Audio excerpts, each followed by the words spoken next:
The rise and fall of the mighty megalodon from prehistoric seas to modern oceans. Picture an ocean, not of today, but of an era stretching from 23 million to just 3.5 million years ago. This was the Miocene and Pliocene, a time when the Earth's climate was warmer. Its continents were still drifting towards their current positions, and its seas teemed with life on a scale that dwarfs our own. Lurking in these ancient, balmy waters was a predator so formidable, so perfectly adapted to its role as the apex hunter, that its name has become synonymous with terror and all Carcharocal's megalodon. This was no ordinary shark. This was a leviathan, a true king of the deep, whose reign lasted for 20 million years. Its story is one of unrivaled dominance, a creature that shaped marine ecosystems through sheer predatory power. Its fossilized teeth, some larger than a human hand, are the enduring testament to a beast that commanded the ancient seas with a presence that has captivated the human imagination for centuries. To understand the megalodon, we must first appreciate its sheer scale. While movies often exaggerate its size for dramatic effect, the scientific reality is no less staggering, based on vertebral columns and the ubiquitous fossil teeth. Paleontologists estimate that the average adult megalodon stretched between 50 to 60 feet in length, with the largest individuals possibly exceeding 70 feet. This made it 3 times longer than the largest great white sharks of today and heavier than a city bus. Its jaws were a biological marvel of destruction, spanning up to 9 feet wide, large enough to swallow to adult human size, lined with over 270 serrated heart-shaped teeth arranged in 5 rows.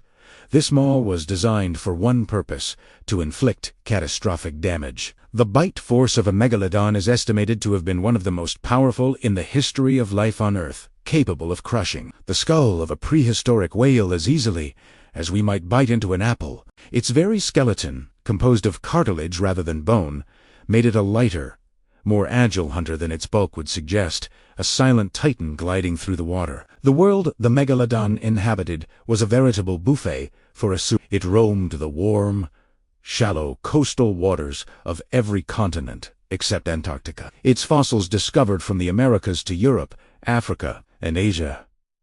This was an ocean rich with large marine mammals, the perfect prey for a shark of its size. Its primary food sources were the ancestors of modern whales, including cetaceans like Cetotherium, a type of baleen whale, and the formidable sperm whale ancestor, Leviathan. It also preyed upon giant sea turtles, large seals, and other sharks. Hunting strategies were likely brutal and efficient. Evidence from fossilized whale bones reveals the megalodon's tactics.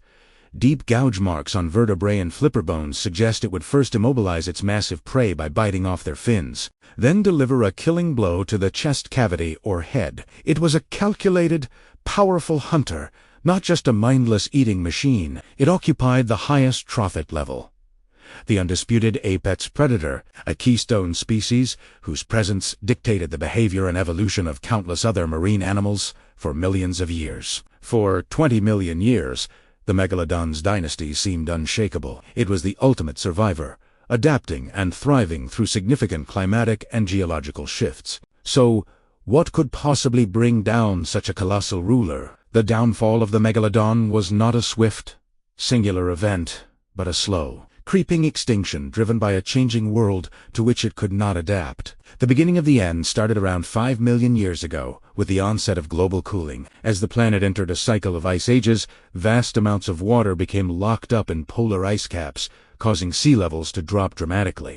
This environmental shift had a catastrophic effect on the megalodon's habitat. The shallow, warm coastal seas and nursery areas it relied upon for breeding and raising its young began to shrink and disappear. These nurseries, crucial for protecting juvenile megalodons from other predators and providing ample food, vanished, severely impacting the shark's ability to reproduce successfully. The cooling oceans triggered a fatal chain reaction in the food web. The megalodon was a warm water specialist. Its metabolism was not suited for the increasingly frigid seas. As the ocean temperatures dropped, its preferred prey, the medium-sized whales that formed the core of its diet, began to face 2 pressures. They either adapted by migrating to the colder, more nutrient-rich polar waters, where the megalodon could not follow, or they went extinct themselves. Suddenly, the king found its kingdom barren. The once reliable smorgasbord of blubber-rich prey was disappearing, leaving the gargantuan shark with a metabolic demand it could no longer meet. It was starving, not for lack of hunting skill, but for a simple lack of available food. The predator had outlived its prey. Adding to its woes, a new competitor emerged on the scene. While the megalodon was a specialist in hunting large, slow-moving whales, a more agile and adaptable predator was rising through the ranks. The ancestor of the modern great white shark, Carcharodon carcharias. While much smaller, the great white was more versatile. It could thrive in cooler waters and subsist on a more varied diet of smaller prey like seals, sea lions, and dolphins. As the megalodon's giant whale prey became scarce, the great white could still find ample food. There is even evidence to suggest that juvenile megalodons, already struggling in disappearing nurseries, had to compete directly with these newly evolved, highly efficient sharks for the same diminishing resources. The ancient giant was being outmaneuvered by a smaller, nimbler, and more resourceful rival. The combination of habitat loss, starvation, and new competition proved to be a death sentence. By about 3.5 million years ago, the last of the megalodons vanished from the fossil record, its thunderous reign over the oceans finally silenced. Despite its confirmed extinction, the megalodon has never truly left us. It has been resurrected in our collective imagination, a titan that continues to haunt the murky depths of pop culture.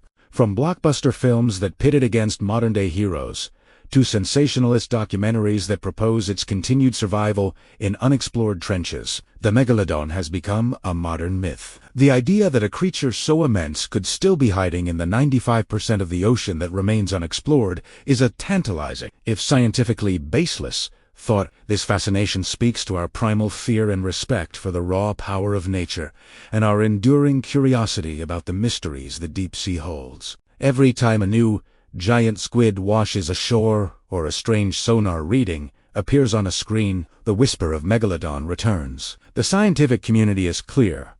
There is no credible evidence to support its survival. The ecological conditions that allowed it to thrive are gone, and a population of air-breathing creatures of that size could not remain hidden. Yet, its legend persists. The megalodon is more than just a fossil. It is a symbol of a wilder, more ancient world, a magnificent monster that represents the ultimate power of the ocean. Its teeth are relics of a bygone king, but its story, a dramatic epic of dominance, change, and eventual demise continues to be told, ensuring that the ghost of the megalodon will swim on in our minds forever, a timeless ruler of prehistoric seas and modern oceans.